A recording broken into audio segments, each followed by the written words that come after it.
So guess what? It's almost the end of the year. Bum bum. It's coming.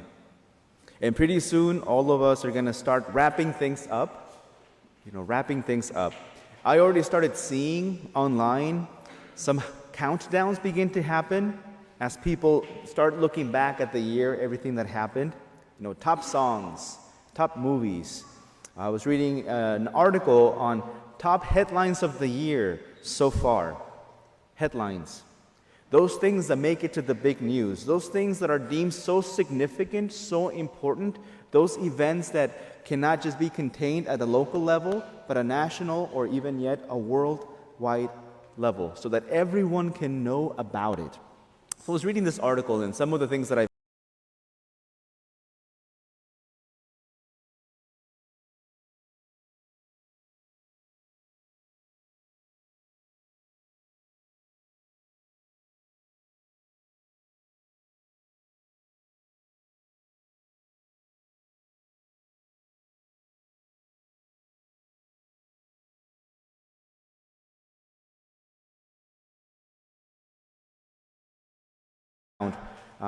as the top news of the year so far are these. Going from the beginning to now. Chaos at the Capitol. Joe Biden inaugurated 46th President of the United States. Jeff Bezos steps down from Amazon CEO. Civil war in Ethiopia continues. Holy Spirit Parish gets a new priest. I'm pretty sure that was in there. U.S. troops leave Afghanistan, Taliban takes over. Vaccine mandate creates conflict. Squid Game becomes most watched Netflix show. Actor Alec Baldwin fires prop gun, kills director of photography. A lot of things happen. A lot of things happen not only just throughout the year, but in everyday life. Things that sometimes are significant enough, or at least deemed significant enough, for everyone to know, to be announced, to be written down, to be voiced. Now, I think that a good news writer is able to give you just enough information, just the important details in a way that really draws you into the story, into the event. In a way they say, here is what happened, these are the people involved, this is why it matters, and this is what it could mean for you in the future. So I'd like to think of the Gospels similarly. The Gospels that we have are all accounts of just some of the many things that happened during Jesus' ministry.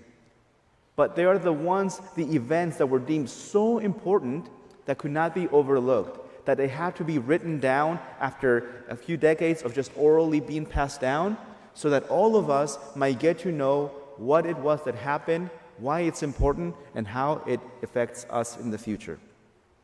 And at the end of almost all of the Gospels, they start wrapping it up. They start putting it all together at like the end of the year. And that's the case with what we are hearing today with Mark's Gospel. Mark is written with the quality of a good reporter. It's written in a way that just really draws you into the details, into the scene. This account that we heard today, it is one of the most known accounts in this gospel because of its deep and rich nature. And it's often used in retreats and reflections because all of the meaning that is behind just about every word, if not every sentence, is so deep and also so emotional in the deep dialogue that we can all relate to a lot of the themes that we find in it. I mean, all of us can recall a moment in our lives where we were blind to something. Either blind to a moral sin, blind in spirituality, some kind of social blindness. All of us can recount an experience of feeling desperate and calling out to God. All of us can imagine, gosh, what would it be like for Jesus to say to me, what do you want me to do for you? It's a beautiful question. When I think about that, a lot of things come to my mind. What would I want Jesus to do for me? So I'd like to do two things with you today. I'd like to first offer a brief exegesis or explanation of just some of the important details that we heard today, and then to discern together how this might be challenging us as a church today and where it can lead us to the future. So first, let's look at what we heard as if it was a news report. The what, the who, where, when, and the why. So first, what happened? What happened? Well, what happened is that a blind man who was obviously poor, reduced to a beggar, is suddenly healed of his sight. His sight is restored. Now, who is involved in this scene? Who is involved? Well, first, we have a man. His name is Jesus. Jesus is walking along with his disciples and a pretty large crowd, a sizable crowd. Now, why is the name Jesus significant? Well, Jesus in Hebrew is Yeshua, which is a compound word. Two words come together. Yah for Yahweh and Shuach for salvation. So Jesus, the name, means the Lord saves. Yahshuach. So then we have the blind man. And this blind man is identified as Bartimeous. Now in Hebrew, the name Bartimeous is composed of two words. Bar means son, and tameh. Tameh means unclean. So the Hebrew meaning of Bartimeous is unclean son, or son of defilement. So if you're looking for a baby name, Bartimeous is not a good one. Don't go with Bartimeous. Now, Bartimeous would have gotten this name most likely either because he was born blind at birth or became blind early on. And it was thought that if a person was born with any disability, then it was a consequence of the sin of their parents or great-grandparents. And so part of the punishment that God would give them for their sin is an infirmity or a disability. So this poor man was just seen as someone who was completely unclean, completely unwanted, even undesirable for God. That's Bartimeous in Hebrew. The gospel, however, is not written in Hebrew. The gospel is written in Greek. So when they wrote the gospel in Greek of these events that happened in the Hebrew language, they also translated the names. The name Bartimeous in Hebrew is translated as Bartimeous in Greek. Why is that important? Because Tim in Greek means not defilement, not unclean. It means honor. Honor. Bartimeous, the son of honor. What does this tell us? That where people saw defilement, Jesus saw honor. And what Jesus did was more than just a healing, more than just a restoration of sight. What Jesus did here is save this man from a false identity. He called them out from the lie that he was unclean and undesired by God and the rest of the world into a place of honor, son of honor. Next question, where? Where does this event happen? It happens on the road to Jericho. Why is that significant? What happened in this place before? Well, let's go back to Moses. Moses, after leading people out of Egypt and into the desert, just before they reached the promised land, which is Jerusalem, it was about 15 miles away, Jericho was the last stop. And what happened in Jericho was that Moses dies. Moses dies, he didn't get to enter the promised land with them, so it was up to Joshua to finish the job, to take them on that 50-mile trek into Jerusalem, into that promised land. Joshua shares a similar name to Jeshua. Joshua means the Lord help him. So Jericho is the place where Joshua is helped by the Lord to bring people from slavery into the freedom of the promised land, the exile. So here we have Jesus in the same place as the one who saves, about to lead people into a new exile. this brings us to our when. When did this event occur? It happened at the end of Jesus' teaching ministry. It is the last recorded healing account that we have before he himself enters those last 15 miles, that final stretch to the promised land, where he ends up finding not something promising, but Calvary, where he's later arrested and killed. Now, why then? Why is that significant? It's significant on two fronts.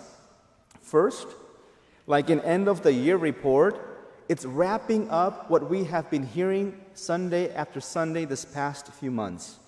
It's taking all of those events from his entire ministry, prayer, service, humility, teaching on suffering, and it's all coming together in this one definitive moment. And what is happening is Bartimeous is now becoming for us a living example of all of those teachings that the disciples were unable to understand and do themselves. How so? Well, let's see. Jesus, what did he keep asking the disciples? He asked the disciples, hey, who do people say that I am? And yet the response that they kept giving is, well, some people are saying that you might be a prophet from the Old Testament, maybe Elijah. Some others that you are John the Baptist. Almost as if they really didn't care who he was. They just knew that somehow he was powerful, and that's all they cared about. They just wanted to be part of that. Yet Bartimeous immediately recognizes Jesus and calls him out by his own messianic title, Son of David, which in itself is significant, but we won't go that route. Something else, Jesus asked the disciples to leave it all behind. Time and time again told them, you got to leave your riches. Do not depend on material things for eternal security. But they couldn't. Even the last young man, the young rich man we saw, he walked away sad. He couldn't do it. Yet, what do we have here? We have Bartimeous. Immediately after hearing that Jesus wants to see him, he takes off his cloak and goes towards Jesus. The only thing that he owned was his cloak. He leaves it all behind immediately. His only source of security, his only source of protection, his only possession. Leaves it immediately and follows, goes right to Jesus. The disciples, they kept asking of Jesus things. It never says that Jesus asked them, what do you want me to do for you? But they definitely kept asking for things. What did they ask? Let us sit at your right or at your left. Let us be in a place of honor. Let us know which one of us will be the greatest. Yet when given the question to Bartimeous, what do you want me to do for you? He simply says, I want to see. I want to be saved. I want to be seen. I want to be rescued from what? From this dire situation that I am in where people don't see value in me. In Jesus restoring his sight, he experiences the love and mercy of God, and that is where Bartimeous, becoming Bartimeous, receives honor. The real honor. Not the kind of honor that the disciples had been looking for, but the kind of honor that says, I see you. You are worthy to me. You are worthy to God. And you are important. That is the honor that Jesus is wanting us to discover that we have. Jesus kept asking the disciples to follow him on the way to the cross because he was going to suffer as well and didn't want to go through it alone. But they kept ignoring it. We saw that last week. They ran away from suffering. Yet after receiving sight, Bartimeous, what does he do? He immediately follows him to Jerusalem, right into the path of the cross, right directly into Calvary, directly into suffering. He follows him, the gospel ends, on the way. The way, by the way, is how the early Christian church described the Christian way of life. what it meant to follow Jesus. Later on, Jesus would tell them, I'm going to leave to prepare a place for you, but where I'm going, you know how to get there. You know the way. They ask, well, how do we know where you're going? We don't know the way. Jesus says, I am the way, the truth, and the life. Meaning, you do become my disciple, follow this way of life that I am teaching you, that is the way. So there lies the second significance. It lies on this contrast between the crowds and the action of the disciples. The crowds, what they were trying to do is just silence Bartimeous, trying to keep him the son of defilement. But Jesus told the disciples to call him. So when they go and approach Bartimeous, what do they say? Take courage. Get up. Jesus is calling you. So what Jesus is doing here for us is he's giving us the mission. He is giving us the model for being church. And by church, I mean both you and I as members of the body of Christ, along with the leadership, so bishops, the Pope, and also the cardinals. So we see here Jesus structuring how this discipleship is to take place in his absence, where it is now the church, the one who is to recognize who are the people in the margins, who are the ones who are so wounded by sin, who have lost their identity, and to call them to Jesus so that they may be restored. Why? Because it's a matter of honor. It's a matter of restoring them to honor. Now, there's so much that is happening in this one scene. There's so much else that we can touch on. We only scratched the surface. But with that, I'd now like to transition to how this event, this important event, can help us understand as a church where we are going, what is happening in the church right now, and where the Spirit might be leading us. Now, I don't know if you're up to date on your Catholic news or not. If you are, then you probably heard about the Synod for Synodality. This word synodality has been thrown around quite a bit. A synod means to walk with. And there has been many synods in the church. Most recently, we had the synod in the family. We've had the synod on young people. We had the synod on the environment. And a synod is a time where church leadership, mostly bishops and the Pope, they get together and they try to see what is it that's happening in the reality of these concentrated areas, family, etc., and where is the Spirit leading us? Well, the church is now undergoing a process in which this synod, in synodality, which sounds redundant, is the church wanting to know on every single one of us, what is it that you want Jesus to do for you? What is it that you want the church, Mother Church, to do for you? And what the synod is meant to do for us is to help us bring all of the richness that came from the Second Vatican Council into greater fulfillment. Because when we think of Second Vatican Council, most of us just think, well, yeah, that was the one time where the Mass changed from Latin into the vernacular. But there was more to it than just changing the way in which we worship in our native language. Part of Second Vatican Council is to help us enter into a new understanding of what it means to be church based on the world that we live in today. But to get there, we have to return to the basics. And that is the invitation that Pope Francis is giving us as a church, to go back to the basics, to go back and do what Jesus is doing in this gospel. To go out and tell every individual, your voice matters. What you have to say matters. What you think matters. What does this mean for us?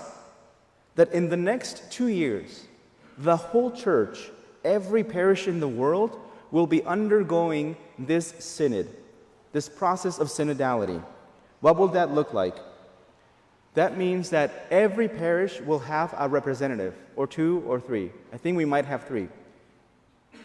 That representative will be trained by the Archdiocese on how to facilitate conversation. These facilitators will come back and they will host just listening sessions, Probably along the lines of, what is it that the church is doing for you that is helpful? What is it that is not? What is your experience? What is your voice? Because oftentimes in the church, and it often happens with us too, we try to silence certain voices. It has happened so often. We become the crowd rather than the actual church.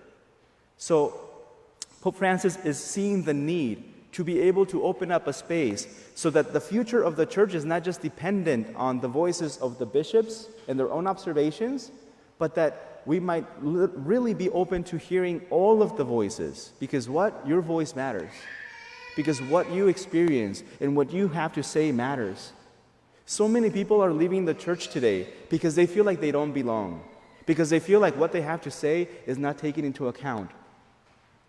But it begins with that. What is it that you want Jesus to do for you? Over the next few months, we'll be hearing more about synodality. Over the next few months, we'll be listening and learning about how those sessions will take place at Holy Spirit. I just pray that you may take that to heart. Take that to heart and participate. Let your heart be known. It's responding to this question of Jesus. What do you want me to do for you?